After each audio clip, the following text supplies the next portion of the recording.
ल उहाँ पनि हाम्रो दाइ सिकौरी नै हो, निकै फास्ट भइसक्नु भएको छ है। हेलो, आज चाहिँ म तपाईहरुलाई बाइक कसरी कुदाउने भनेर देखाउन गइरहेको छु। यो भन्दा अगाडि एउटा भिडियो बनाएको थिएँ र यो चाहिँ पार्ट 2 भिडियो आज चाहिँ बनाउन गइरहेको छु। र आज चाहिँ मसँग आरटीआर 160 बाइक छ। पहिला चाहिँ मैले डिस्कभर 150 मा सिकाएको थिएँ भने आज चाहिँ मसँग आरटीआर 160 छ। र पहिलाको भिडियो हेर्नु भएको छ भने तपाईले यो भिडियो हेर्नुभयो भने तपाईलाई धेरै सहज हुनेछ है त। र तपाईले साइकल एकदमै राम्रो तरिकाले कुदाउनु हुन्छ भने चाहिँ एक दिनमा सामान्य तरिकाले बाइक कुदाउन सक्नुहुन्छ यो भिडियो हेरेर। तर तपाईले साइकल कुदाउनु भएको छैन भने तपाईलाई थोरै पनि नलेज छैन भने मेरो अगाडिको भिडियो हेर्नु होला, त्यसपछि यो भिडियो हेर्नु होला। अनि तपाईलाई साइकल कुदाउनु भएको छैन भने चाहिँ अलिकति हप्ता दिन जस्तो लाग्छ सामान्य बाइक कुदाउनको लागि। र तपाईले साइकल कुदाउनु भएको छ भने चाहिँ एक दिनमा सामान्य बाइक कुदाउन सक्नुहुन्छ है त। अब सुरुमा म यो गियरहरुको अनि यो बटनहरुको स्विचहरुको बारे केही कुराहरु बताउँछु है त। अब यो चाहिँ हाम्रो चाबी हो, यो सामान्य कुरा हो, यस्तो त मैले अगाडि भिडियोमै बताएको छु हैन। यो चाबी यसरी जस्ट हामीले अन गरेपछि बाइक अन हुन्छ। अनि चाबी अन गरेपछि हामीले यता स्विच पनि अन गर्नुपर्ने हुन्छ। यो स्विच हो, यसरी हामीले अन गर्नुपर्ने हुन्छ। अनि यताको यो चाहिँ लाइट हो, लाइट अन अफ हो। यो चाहिँ यो लाइट चाहिँ तल गर्ने र माथि गर्ने हो, अन अफ भन्दा पनि। अनि यता यहाँ देख्न सक्नुहुन्छ यो चाहिँ अन अफ हो लाइटको। अनि यो चाहिँ सेल्फ हो, यो थिचेपछि चाहिँ बाइक सेल्फ स्टार्ट हुन्छ। यो भनेको चाहिँ साइड लाइट हो। साइड लाइट हामीले यताको बाल्ने भने यता लाने, अनि यताको बाल्ने भने यता लाने, र यसरी सेन्टरमा राख्यो भने चाहिँ यो अफ हुन्छ लाइट। र यो चाहिँ हर्न हो है, यो चाहिँ हर्न हो। यो थिचेपछि हर्न बज्छ है त। यो क्लच हो, लेफ्ट हातमा जहिले पनि क्लच हुन्छ है। अनि यो यतापट्टिको चाहिँ यतापट्टि राइट ह्यान्डको चाहिँ यो ब्रेक हो, ह्यान्ड ब्रेक हो है त। र खुट्टाको ब्रेक चाहिँ यहाँ तल हुन्छ, राइट साइडपट्टि हुन्छ। यो चाहिँ पछाडिको चक्काको ब्रेक हो भने यो चाहिँ अगाडिको चक्काको ब्रेक हो है त। र यो चाहिँ किक हो, राइट साइडमा हुन्छ किक हाम्रो हैन। यो चाहिँ सेल्फ स्टार्ट भएन भने हामीले किक स्टार्ट गर्न सकिन्छ। र यो तलको चाहिँ यो देख्न सक्नुहुन्छ, यो चाहिँ गियर हो, यो चाहिँ गियर हो। अब यो गियर चाहिँ 1 देखि 5 सम्म हुन्छ। र कुनै कुनै गाडीमा पुरानो गाडीहरुमा 4 सम्म हुन्छ र नयाँ कुनै गाडीहरुमा 6, 7 सम्म पनि हुन्छ। नर्मली बाइकमा चाहिँ 1 देखि 5 सम्म हुन्छ है त यो गियर। र यो गियर कसरी लगाउने भनेर म तपाईलाई देखाउँछु। यो गियर यसरी सबैभन्दा तल 1 नम्बर हुन्छ। यो चाहिँ यति बेला 1 नम्बर छ सबैभन्दा तल। र अब यसलाई अलिकति हामीले बिस्तारै उँभो थोरै उठायो भने चाहिँ न्युट्रलमा आउँछ। यहाँ देख्न सक्नुहुन्छ यता माथि यो उमा देखाउँछ न्युट्रल भनेर एन भनेर देखाएको छ यहाँनिर है। यो चाहिँ न्युट्रलमा हो। गाडीलाई बाइकलाई कसरी न्युट्रलमा लगाउने भनेर धेरैजना साथीहरूले चाहिँ कमेन्ट गर्नुभएको थियो। न्युट्रलमा चाहिँ हामीले यसरी लगाउन सकिन्छ। 1 नम्बरदेखि माथि थोरै उठायो बिस्तारै भने चाहिँ यहाँ न्युट्रलमा आउँछ। र हामीले यो सिग्नललाई पनि हामी हेर्न सक्छौँ, एन भनेर देखाएपछि चाहिँ यो न्युट्रलमा आयो। र यसलाई फेरि हामीले उँधो दबाइदियो भने के भयो भन्दाखेरि 1 गियरमा लाग्यो, न्युट्रल हरायो। अब यसलाई हामी फेरि बिस्तारै उठायो भने देख्न सक्नुहुन्छ न्युट्रलमा आयो है त। अब बाइकलाई न्युट्रलमा लाउनको लागि चाहिँ हामीले यो क्लचलाई यो क्लच यसरी छ र यो क्लचलाई यसरी तान्यो भने पनि न्युट्रलमा लाग्छ। यो चाहिँ कस्तो खालको न्युट्रलमा लाग्छ भन्दाखेरि न्युट्रलमा गाडी भएको जस्तो चक्का फ्री हुन्छ है त। बाइकको चक्का फ्री हुन्छ, तर गाडी चाहिँ न्युट्रलमा चाहिँ हुँदैन। क्लच छोड्नुभयो भने फेरि गियरमा थियो भने गियरमै जान्छ है त। र ओह्रालोमा हामीले यसरी क्लच तानेर पनि हामीले न्युट्रलमा कुदाउन सकिन्छ है त। र अब हामीले गियर लगाउनको लागि चाहिँ यसरी 1 नम्बरमा यो तल सबैभन्दा तल 1 भयो। त्यसपछि यसरी हामीले माथि उठाउनुपर्छ। थोरै उठायो भने न्युट्रलमा आउँछ। र फेरि एकचोटि माथि उठायो भने 2 मा जान्छ, फेरि माथि उठायो भने 3 मा जान्छ, फेरि माथि उठायो भने 4 मा जान्छ, फेरि माथि उठायो भने 5 मा जान्छ। अनि फेरि एकचोटि झार्यो भने 5 देखि 4 मा झर्छ, फेरि एकचोटि झार्यो भने 3 मा झर्छ, अनि फेरि 2 मा झर्छ, अनि फेरि 1 मा झर्छ है त। तर न्युट्रलमा हामीले लाउनको लागि चाहिँ बिस्तारै 1 देखि बिस्तारै यसरी हामीले उठाउनुपर्छ, अनि न्युट्रलमा लाग्छ। यता हामीले माथि सिग्नल पनि हेर्न सकिन्छ है त। अब नर्मली हामीले बाइकलाई स्टार्ट गर्नको लागि चाहिँ चाबी र स्विच अन गरिसकेपछि गियरलाई पनि न्युट्रलमा लगाएर चाहिँ स्टार्ट गर्नुपर्छ भन्ने एउटा हाम्रो ट्राफिक नियम अनुसार हुन्छ। तर हामीले 1-2 गियरमा राखेर पनि स्टार्ट गर्न सकिन्छ। अब यतिखेर चाहिँ मेरो बाइक 1 गियरमा छ, मैले 1 मा राखेको छु। अनि एक गियरमा राखिसकेपछि हामीले क्लचलाई यसरी लिनुपर्छ। सबैभन्दा पहिला क्लचलाई यसरी लिइसकेपछि अब हाम्रो चाबी अनै छ र स्विच पनि अनै छ। अब स्विच अन भइसकेपछि हामीले यो सेल्फ स्टार्ट गर्न सक्छौँ यहाँबाट। तर अहिले यसको ब्याट्री नभएको कारणले गर्दाखेरि सेल्फ स्टार्ट हुँदैन। त्यस कारणले गर्दाखेरि म चाहिँ किक हान्छु है त। किक हानिसकेपछि हाम्रो बाइक स्टार्ट भइसकेको छ र बाइक स्टार्ट भइसकेपछि अब हामीले बाइक कुदाउनको लागि चाहिँ एक गियरमा राखेर उठाउनु पर्ने हुन्छ। अहिले एकमै छ यो गियर चाहिँ। एक गियरमा राखिसकेपछि अब हामीले चाहिँ एक्सिलेटरलाई हामीले यसरी चाप्नु पर्ने हुन्छ बिस्तारै। एक्सिलेटरलाई हामीले थोरै चापिराख्ने, यसरी थोरै चापिराख्ने अनि क्लचलाई हामीले बिस्तारै छोडिदिने है त। यहाँ देख्न सक्नुहुन्छ एक्सिलेटरलाई म चाप्दै क्लचलाई यसरी छोडिदिएँ भने बाइक कुदेर जान्छ है यसरी।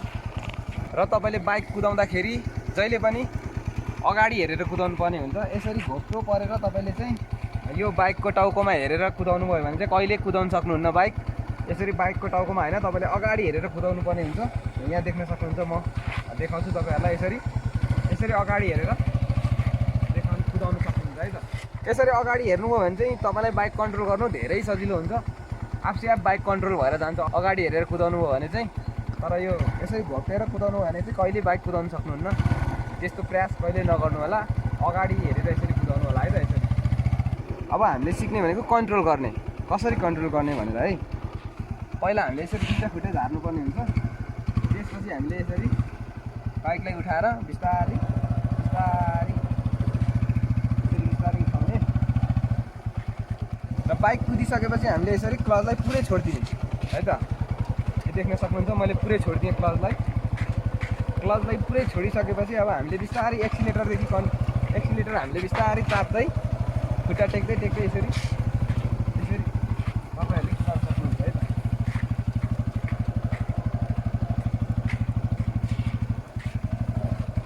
र यसरी कुदिसकेपछि अब तपाईँले रोक्नुको लागि चाहिँ के गर्नुपर्छ भन्दाखेरि क्लचलाई यसरी तान्ने अनि ब्रेक लगाउने है त। खुट्टाको ब्रेक र ह्यान्ड ब्रेकलाई सँगै लगाउने है यसरी। अब यसरी बिस्तारै हुनुहुन्छ भने त तपाईँले ह्यान्ड ब्रेकै मात्रै लाउनु भयो भने रोकिन्छ है, बिस्तारै हुनुहुन्छ भने चाहिँ।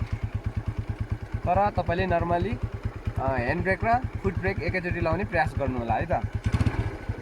किनभने बानी बिग्रिन्छ तपाईँको, पछिसम्मलाई पनि त्यस्तै बानी रहन्छ है त।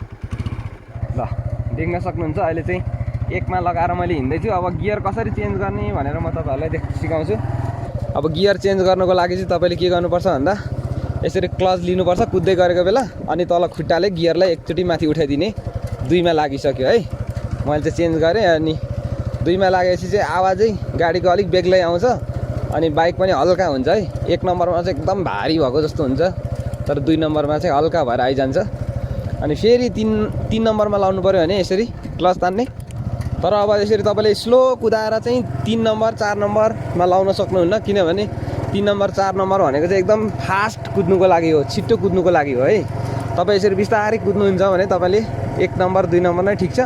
अब यसरी स्पिड बढाउनु भयो गाडीको, जस्तै मलाई 2 नम्बर चाहियो है। अब मैले 10 नम्बरभन्दा धेरै 15को स्पिडभन्दा धेरै कुदाउनु पऱ्यो भने चाहिँ मैले 2 नम्बर लगाएँ। यसरी 20 पुग्यो है। यसरी अब 30-25देखि पनि अझै माथि कुदाउन चाहनुहुन्छ भने फेरि त्यसपछि मात्रै तपाईँले 3 नम्बर लाउनुपर्छ। ल मैले यहाँ 3 नम्बर लगाएर कुदाइरहेको छु है त यसरी। अब तपाईँले यसरी नै फेरि स्लो कुदाउनुहुन्छ भने फेरि गियर डाउन गर्नुपर्छ। गियर डाउन गर्नको लागि तपाईँले चाहिँ फेरि क्लच तानेर गियर डाउन गर्नुपर्छ है त। मैले क्लच तानेर गियर डाउन गरेर बाइक घुमाइसकेँ। तपाईँले टर्निङ हुँदी अनि बाइक घुमाउँदाखेरि सानो गियर लगाउनुपर्छ। अब मैले यहाँ 150 आयो, फेरि मैले गियर उठाएँ 2मा। अब स्पिड बढाएँ, फेरि अझै स्पिड चाहियो भने मलाई फेरि 3मा लाउँछु अनि अझै स्पिड बढाउँछु। ल यसरी हामीले चाहिँ अनि फेरि स्लो गर्ने बित्तिकै हामीले फेरि गियर डाउन गरिहाल्नुपर्छ यसरी। ल 1मा लाएँ मैले है, 1मा झारिसकेँ। अब मैले रोक्नुको लागि के गर्छु, क्लच तान्छु अनि दुईटै ब्रेक लाउँछु। ल अब बन्द गरिसकेपछि रोकिसकेपछि हामीले के गर्नुपर्छ, क्लचलाई चाहिँ छोड्नु हुँदैन अनि यसलाई चाबीलाई हामी बन्द गरिदिन्छौँ अनि त्यसपछि मात्रै क्लच छोड्छौँ है त। र अब हामीले यो बेसिक नलेजहरू सिकिसक्यो होइन। अब यति तपाईँले ग्राउन्डमा हल्का रूपमा यसरी कुदाउन सक्नुभयो भने तपाईँले बाटोतिर कुदाउनु सिक्नुपर्ने हुन्छ। ग्राउन्डमा तपाईँले निकै दिन सिक्नु होला र ग्राउन्डमा तपाईँले फिलिली कुदाउन सक्नुभयो भने चाहिँ तपाईँले बाटोतिर अनि बिस्तारै ट्राई गर्न सक्नुहुन्छ। र बाटोतिर कुदाउँदाखेरि कसरी कुदाउने, ओह्रालोमा कसरी कुदाउने, टर्निङहरूतिर कसरी कुदाउने, खाल्डाखुल्डीहरूतिर कसरी कुदाउने अब हामी हेर्नेछौँ है त। ल अहिले चाहिँ हामी रोडमा आइसकेका छौँ। रोडमा आइसकेपछि चाहिँ ग्राउन्डमा कुदाएको जस्तो हुँदैन। रोडमा चाहिँ अलिकति अप्ठ्यारो हुन्छ सुरुमा। अनि सुरुमा रोडमा आइसकेपछि चाहिँ बिस्तारै कुदाउने, 2 गियरमा 1 गियरमा लगाएर 1मा लगाउने, 2मा एक अलिक अप्ठ्यारो लाग्यो भने, अलिक कुदाउँछु जस्तो लाग्यो भने 2मा लगाउने, अनि 2मा लगाएर बिस्तारै कुदाउने यसरी। अनि यसरी अप्ठ्यारो आउने बित्तिकै अलिकति गियर डाउन गर्ने फेरि। अनि ओह्रालो आएपछि चाहिँ दुइटै ब्रेक लाउनुपर्छ, खुट्टाको र हातको बराबर मिलाएर। अनि यसरी बिस्तारै कुदाउनुपर्छ सुरुमा। यहाँ देख्न सक्नुहुन्छ यसरी। अनि पहिला सुरुमा चाहिँ ओह्रालोमा अब छिट्टो कुदिजाने, ब्रेकको ब्यालेन्स नहुने, एक्सिलेटर आफै चापिने समस्या हुन्छ। अनि त्यसको लागि चाहिँ हामीले एक्सिलेटरलाई ब्यालेन्स गर्नु सिक्नुपर्छ। एक्सिलेटर चापेको जस्तो हुँदैन तर आफै चापिरहेको हुन्छ क्या सुरुमा चाहिँ। आफूलाई चाहिँ चापेको जस्तो हुँदैन तर आफै चापिराखेको हुन्छ। अनि एकदम छिटो कुदेर जाने हुन्छ। अनि ब्रेकको ब्यालेन्स पनि आफूलाई हुँदैन। त्यो भएर चाहिँ आफूले बिस्तारै कुदाउने ओह्रालोमा। 1300मा त कुदाइहालिन्छ। ओह्रालो आयो भने चाहिँ बिस्तारै दुइटै हातको खुट्टाको ब्रेकलाई बराबर लगाएर यसरी कुदाउने है त।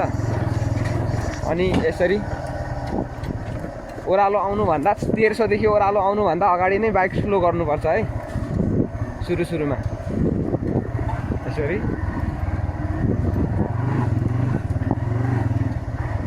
अनि यसरी खाल्डो आयो भने पनि बिस्तारै गर्ने। अनि निकै ठुलो खाल्डो आयो भने चाहिँ क्लच तानेर बिस्तारै फेरि उठाउनुपर्छ है। म अहिले खाल्डो आएपछि देखाउँछु है त। अनि टर्निङ आउने बित्तिकै टर्निङमा पनि स्लो गर्नुपर्छ। टर्निङमा पनि स्पिडमा जानुभयो भने चाहिँ टर्निङ घुमाउन सक्नुहुन्न सुरुमा। अनि लडी गइन्छ है। यसरी खाल्डाखुल्डीमा ओह्रालोमा हिँड्दाखेरि चाहिँ हुत गरेर गाडी हुत्तिने हुन्छ सुरुमा। पछि पनि हुत्तिने नै हुन्छ। त्यसमा चाहिँ कन्ट्रोल गर्नु सिक्नुपर्छ है। यसरी ब्रेक र एक्सिलेटरको कन्ट्रोल मिलाउनुपर्छ है त, ब्यालेन्स मिलाउनुपर्छ। ल यहाँ यसरी घुम्ती आएपछि बिस्तारो स्लो गर्ने। अनि साह्रै स्लो गर्दा पनि लडिन्छ है सुरुमा। फेरि हरेक समस्या हुन्छ सुरुमा चाहिँ। ठिक्क आफूलाई ब्यालेन्स हुने गरीको बिस्तारै। यहाँ चाहिँ अलिक चिप्लो छ। यसरी चिप्लोमा पनि बिस्तारै सिधा लानुपर्छ। चिप्लोमा चाहिँ अगाडिको टायरलाई घुमाउनु हुँदैन, अगाडिको ह्यान्डल चलाउनु हुँदैन। सिधा ताकेर सिधा जानुपर्छ है यसरी। त्यति भए चाहिँ अलिक लड्दैन बाइक। टर्निङ आयो। यहाँ यसरी खाल्डो आएपछि चाहिँ यसरी क्लच तान्ने। अनि बिस्तारै झार्ने, ब्रेक लगाएर ब्रेक छोड्दै बिस्तारै झार्ने। एउटा खुट्टा झार्ने है। खुट्टा झार्दा जहिले पनि देब्रे खुट्टा झार्नुपर्छ है। कति ठाउँमा अब धेरै अप्ठ्यारो छ, एकदम ढुङ्गा गाडी छ भने चाहिँ त्यस्तोमा चाहिँ दुइटै खुट्टा झार्नुपर्छ। अब अलिक सजिलोमा चाहिँ एउटा खुट्टा देब्रे खुट्टा झार्ने।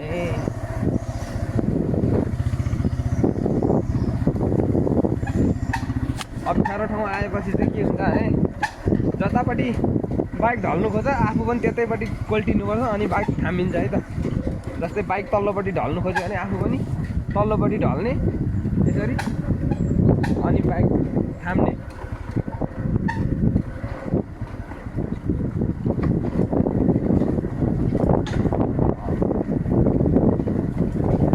ब्रेक लाउँदाखेरि जहिले पनि दुईवटा ब्रेक ब्यालेन्समा लायो भने एकदम राम्ररी गाडी रोकिन्छ। एउटा मात्रै लायो भने चाहिँ गाडी ब्यालेन्स हुँदैन, स्किड खेल्ने सम्भावना हुन्छ।